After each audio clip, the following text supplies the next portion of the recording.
ప్రకృతే క్రియమాణాని గుణై కర్మాణి సర్వస్వ అహంకార విమూఢాత్మ కర్తాహం ఇతి మాన్యతే.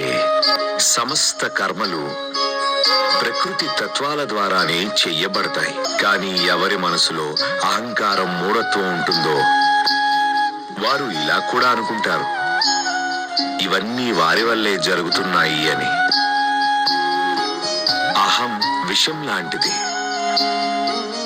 అది గనుక మనిషి జీవితంలోకి ప్రవేశిస్తే అప్పుడు మొట్టమొదట మనిషి జీవితంలోని మధురమైన అంశాలన్నిటినీ జీవితంలో నుంచి బయటికి తరిమి కొడుతుంది.